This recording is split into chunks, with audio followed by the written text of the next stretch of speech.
Dad was a very intelligent man. He was a very well-educated man. He was sent to private schools when he was little and went on to college and intended to be a doctor at one time. At least that was his intention when he went into college. And pretty soon he came home. And we always thought perhaps it was because he always said it was because he was needed at home. But Mom said, no, that isn't true. He was, couldn't stand the sight of blood. And I think probably that was true, although he always took care of us when we were children.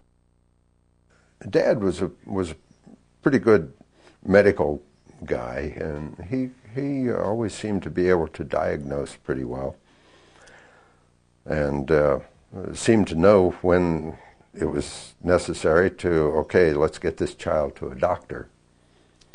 And it was only 3 to 5 miles into either West Carlton or Miamisburg where you could get to a doctor. The nearest hospital was in Dayton, which was 8 or 10 miles away. I can remember when I was no more than, it couldn't have been more than 5 years old. I had a very high fever, obviously some kind of an infection. I don't know what it was. But I remember sleeping, it was at night. I was laying in my parents' bed, and I would almost black out or pass out, and I would feel like big waves of thunder or something coming over me, which was probably I was just going in and out of consciousness.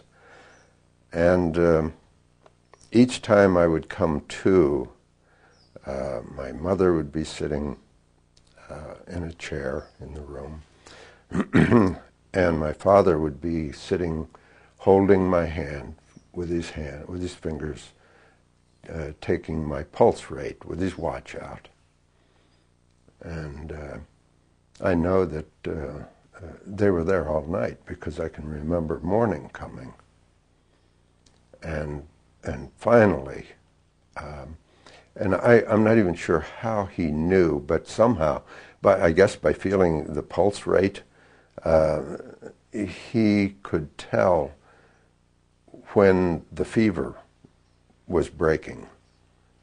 And he finally said, "It's breaking."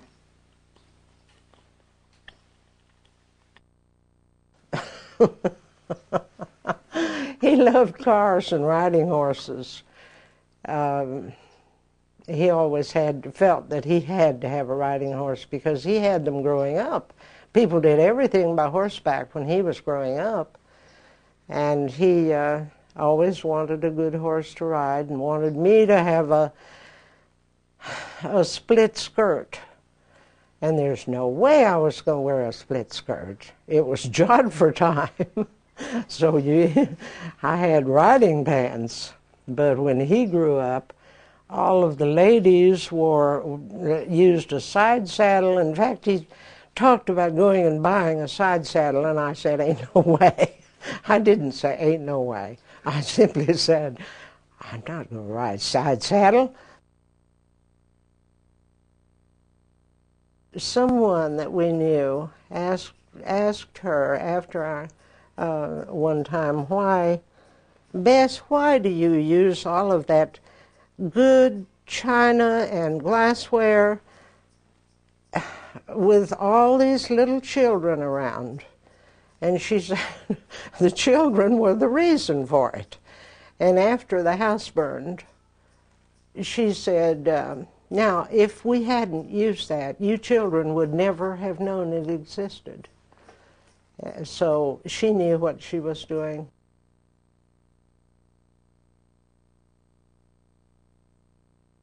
We had a great time with music. It was part of our lives. It was part of the older boys' lives. And after they grew up and were old people, adults, they were very involved with music. Con played piano. Well, the first contact I had with it was when Bill came in and he was playing ragtime. And Dad didn't like ragtime, that old stuff. But they had a great time with it and enjoyed it. And I thought it was marvelous. But they kept on, and every time they'd get together, they would sing. They all sang a different part. They would sing lots of things, sing part harmony. Dad always said that his grandmother had a beautiful singing voice. She was well known for her singing voice, and Dad had a marvelous voice. Very good range, good quality, good rich tone. Nearly all of us played an instrument. I played piano and violin. In fact, Aunt Molly, Dad's sister, started teaching me when I was 5 or 6 years old. They were not around very much. Jack was when I was little, but he was called Johnny. But the older boys were, I guess they lived with their mother and went to school in Dayton. But I remember one time they came out, they were big boys, 12, 14 years old or more, and they had built a car that they that they drove all the way out from Dayton, and of course it wouldn't take more than one, accommodate more than one or two of them. But they came out, one walking, one riding, or two riding and one walking, and got it out to the place on the hill out of where we lived, out of Miamisburg. But I even got to ride in it, and that was fascinating. In fact, any contact we had with the older boys was just something special.